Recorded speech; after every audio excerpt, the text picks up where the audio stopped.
खामगांवला धन्यवाद। हमारे खामगांव में प्याज के भाव बढ़े क्या? नहीं बढ़े। तुरीला भाव मिळाला का? नहीं। कापूस विकला का? हाव शेतकरी शेकला का? नहीं।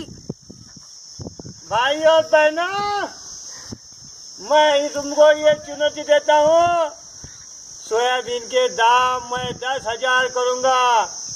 कांदे का मैं रस बना के पूरे जूस बना के मैं कांदा तो कजाकिस्तान के पास मेरे पास फार्मूला है। कांदा तो पावर तो पाकिस्तान को कजाकिस्तान। मैं कांदे के भाव बढ़ाऊंगा। तुअर के भाव भी बढ़ाऊंगा। तुअर का फार्मूला है मेरे पास।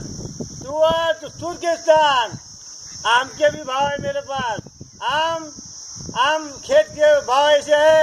आम तो अमेरिका। चूतिया बनाया सालों ने, गधा आया हमारे हाथों में।